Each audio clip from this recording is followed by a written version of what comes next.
tema de que la fraternidad es la solución a un problema que se plantea. Si el problema no se plantea, no hay una solución, no hay una respuesta sin una duda. Por eso, lo que yo creo es que el problema social que hay ahora es que la mayoría de la gente...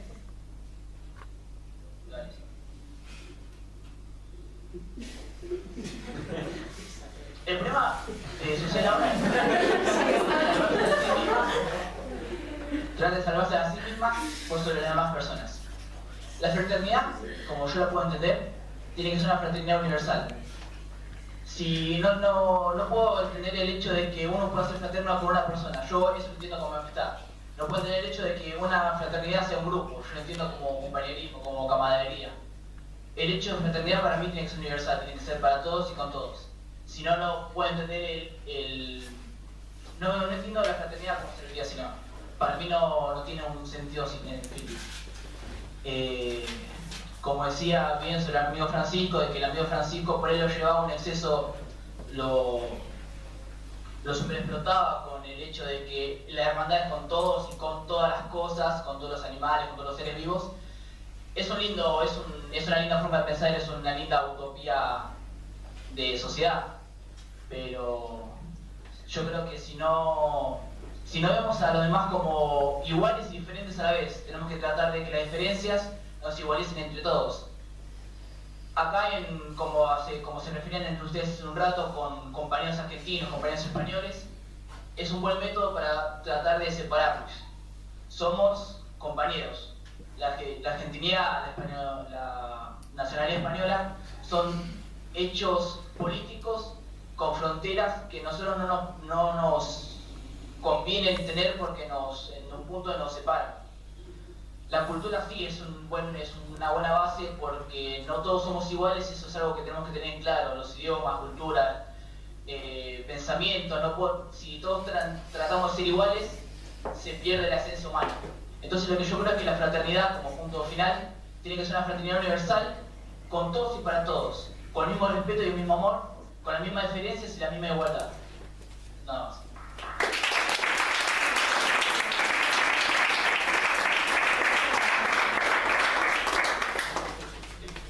Le damos la palabra a ustedes, Sagrario. Sí, pues ahora interviene otro chico, no sé si alguna chica ve aquí, y no sé si te parece, después de las intervenciones de allá y de acá de los chicos, tal vez el profesor ahí quiera recoger un poquito, o aquí Reiner, para, bueno, como habíamos dicho, que vayamos colocando los conceptos, sí, ahora interpretarlos. Exacto. Hola, buenas, yo me llamo Carlos, tampoco he participado nunca en una olimpiada, pero bueno, me gustaría decir algo respecto a este tema. Me parece bien la parte positiva que hemos dado al final del debate, bueno, en este momento, de la fraternidad, ya que estábamos viendo solo la parte negativa, pero también me gustaría a mí, pues, como ampliarlo, hablar también dentro del mismo tema, de la fraternidad, pero buscar, como decirlo, como una solución. Siempre, o sea, este debate lo hemos enfocado a qué es la fraternidad, cómo nos afecta, cómo actuamos con las demás personas en propio beneficio o simplemente por tener una relación con estas. Pero a mí también me gustaría, como decía Karl Marx, de que no solo hay que interpretar la realidad, sino de transformarla. Entonces, a mí me gustaría trasladar el debate a que cada uno, en su opinión, en su ámbito, que diga qué le parece que es el fallo, qué estamos haciendo para que esto no sea algo común, y hacer una especie de autocrítica a cada uno y un esfuerzo para saber qué deberíamos hacer para que esto fuese algo global y común.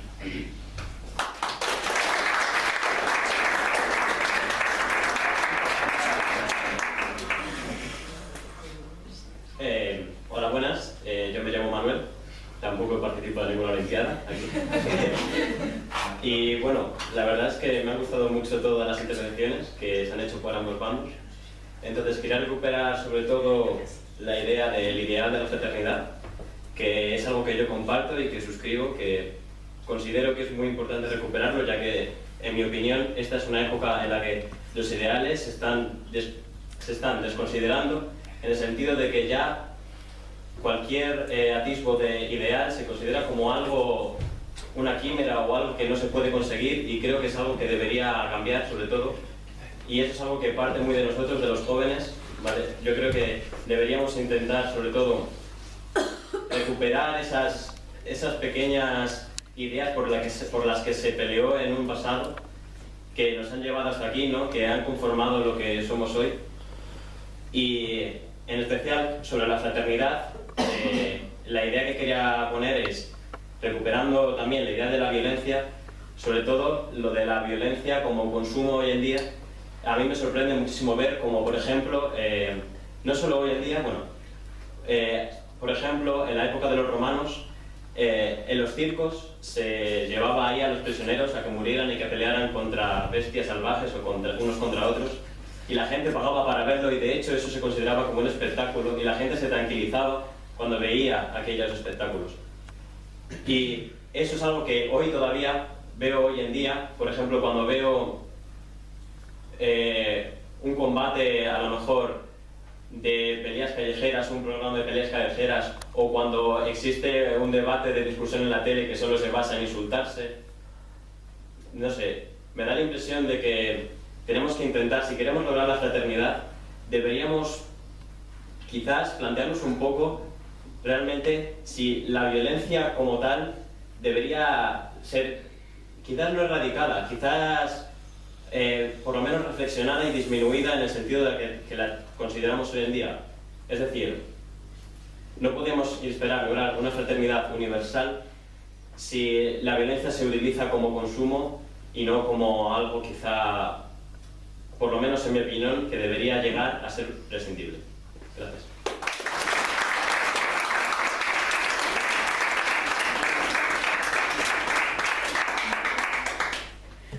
Hola, yo soy Irene, tampoco soy exolímpica, y me gustaría plantear una pregunta sobre la violencia, que es un tema al que últimamente le he estado dando vueltas porque he tenido conversaciones sobre especialmente el cine y el cine violento, si eso es bueno o es malo.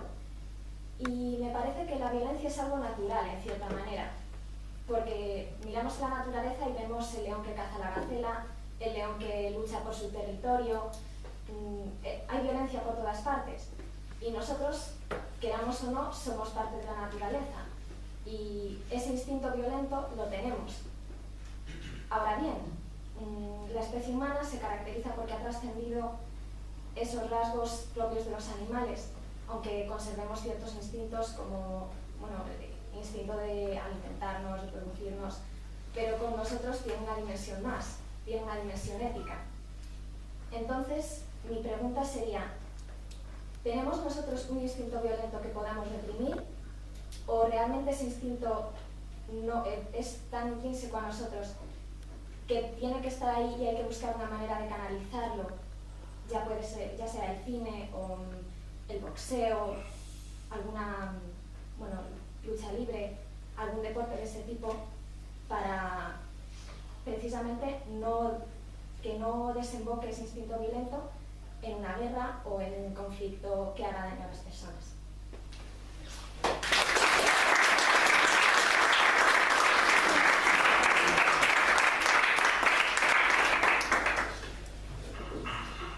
Bueno, yo quería comentar dos cosas que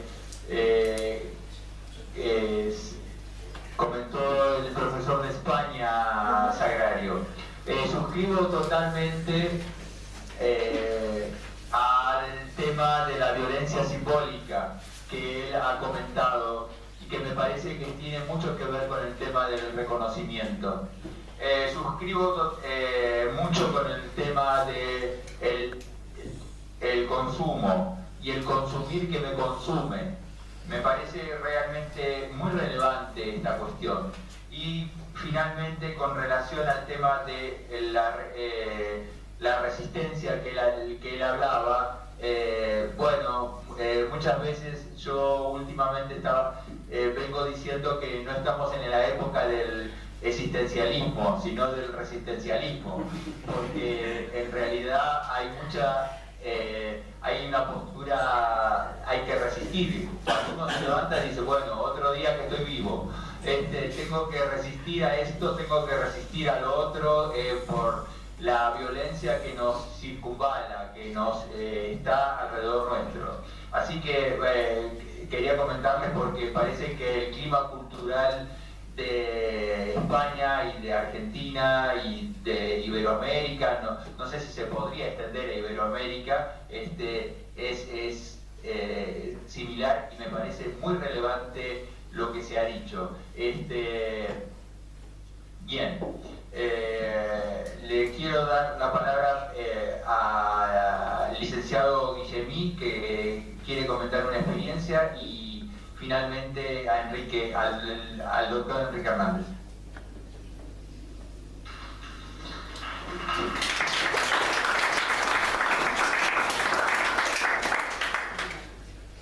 Hola, ¿qué tal? Bueno, yo soy periodista y trabajé mucho tiempo, trabajo también ahora muchas veces como corresponsal de guerra, y entonces sobre este tema de la fraternidad y la hostilidad quería comentar algo de lo que pude ir observando en situaciones de conflicto o de guerra.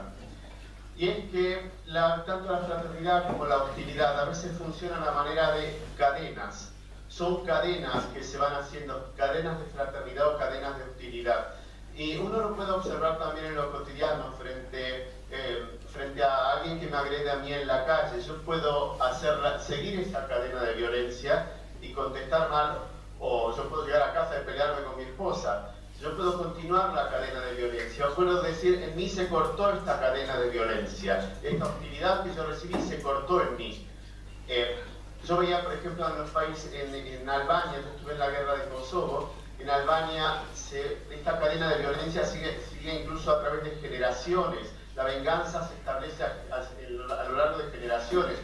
Uno puede matar al hijo de alguien que le ha hecho un daño a uno, porque esto se continúa a través de generaciones. Y en este sentido, una de las amenazas principales que me parece que tiene el tema de continuar estas cadenas de fraternidad o de hostilidad es el defender tener la razón. La razón, que es tan útil en otros aspectos de la vida, es muy limitada y es conflictiva para construir fraternidad y hostilidad. Pienso, por ejemplo, por supuesto que los israelíes tienen razón en atacar a los palestinos que están amenazándolos. Y por supuesto que los palestinos tienen razón en contestar los ataques de los israelíes. Tener razón es un límite grande a la hora de construir la fraternidad. Y entonces las personas necesitamos algo más elevado, buscar algo más elevado adentro de nosotros que la razón, como son, por ejemplo, la compasión, el perdón al enemigo, el defender la vida. Son todos aspectos muy superiores a la razón, pero que son los que finalmente realmente pueden ayudar a construir la fraternidad y derrotar la hostilidad.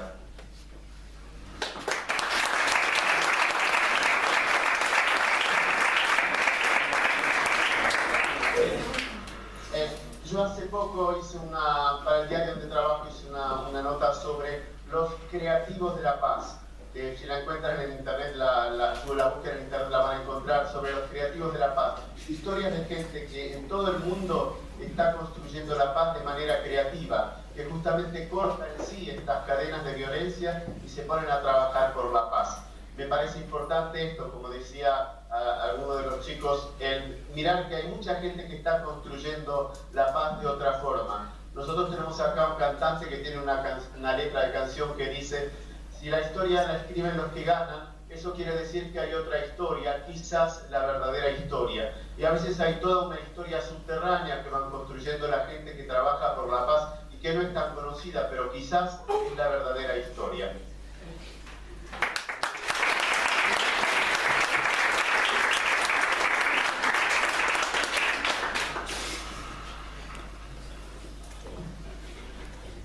Qué lástima que tenemos poco tiempo, porque lo que dijeron los que estudian y también los profesores, el profesor que habló, me pareció tan interesante, creo que a todos nosotros.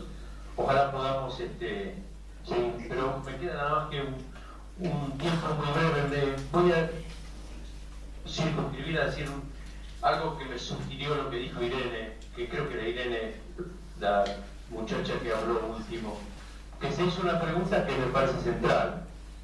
la violencia, la negación, digamos, de la posible fraternidad es una especie de instinto, una cosa con la que podemos comerciar y no podemos modificarla, o esa pregunta estaba en todo de alguna manera, o podemos hacer algo.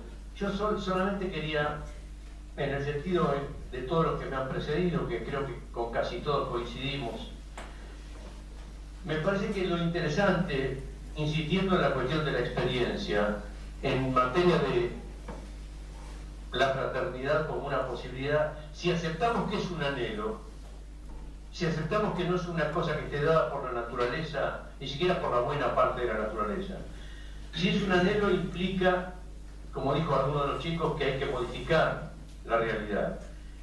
Y en ese sentido me parece muy interesante, como el compañero que acaba de hablar, valorar las experiencias de creación de cadenas de significado y cadenas de acción. Lo voy a decir más claramente. Este es uno de los momentos más peligrosos de la humanidad, lo dice todo el mundo, y los que vimos otros momentos lo sabemos.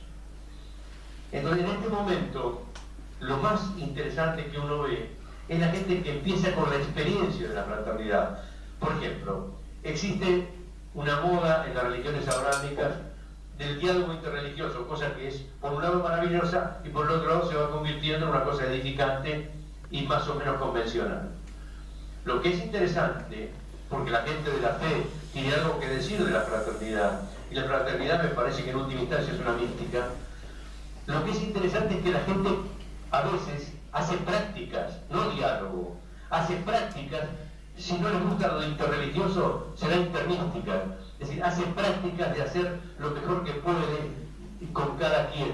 Eso lo hemos visto entre judíos, israelíes, moros, cristianos, musulmanes, budistas. Bueno, esa experiencia que es real, que se está ejecutando en este momento, no de diálogo fraternal, sino de diapraxis, no sé con qué nombre le quieren poner, en la que me parece que los jóvenes van a protagonizar, que nosotros no hemos podido hacer nada más que contemplarla, pero por lo menos lo hemos anunciado, y en la que yo creo que va a abrir las puertas de un futuro que esperemos que sea mejor.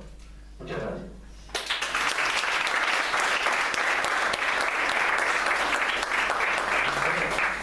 Le damos la palabra a Sagrario.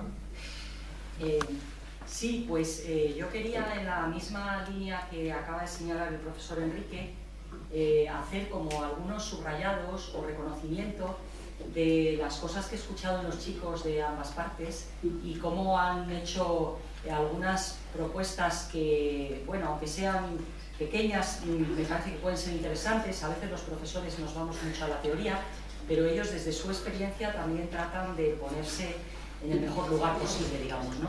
Entonces quería hacer como un recorrido subrayado de estas cosas, empezando por señalar uno de ellos, que no recuerdo quién fue, que dijo, bueno, ya está bien, esto tan pesimista y tan oscuro, no estamos tan mal, hay cosas que están bien, hay algunas mejoras, es verdad que hay guerras, pero tampoco son estas guerras a hachazos que había en otras épocas, y bueno, hay estas conversaciones que son también un principio de esa actividad no solo de tolerancia, sino de comprensión de unos con otros. Pero sobre todo quiero también señalar gestos que han indicado algunos de aquí y algunos de allá, como por ejemplo este chico que ha dicho, bueno, yo subo en el colectivo, o sea, en el autobús, y saludo al autobusero y no me mira, pero bueno, él ya hizo algo, él ya saludó, tal vez cuando entre el próximo día le mire con otra cara. Otros muchachos ahí del colegio Champañán que han dicho que en el invierno van a la región de Chaco a trabajar con gente más desfavorecida. Bueno, son pasos y realmente experiencias que ellos van haciendo y que, como dice el doctor Enrique, van a llegar un poco más allá que nosotros. Por nuestra parte, aquí ha venido Carlos recordando a su homónimo Carlos Marx y dice, bueno, ya está bien de hablar, vamos a ver qué hacemos cada uno, vamos a hacer autocrítica, vamos a ir al barrio a protestar, que no nos quiten el parque para poner un aparcamiento. Bueno, esos son pasos que ellos van haciendo y el que yo creo que comprendamos también y acojamos sus profesores y sus mayores esas iniciativas es una manera de empezar a hacer fraternidad o a comprender esa apertura universal más allá de nuestro punto de vista. No sé si para finalizar querría apuntar también algo Reiner, porque él señaló el tema del consumo de la violencia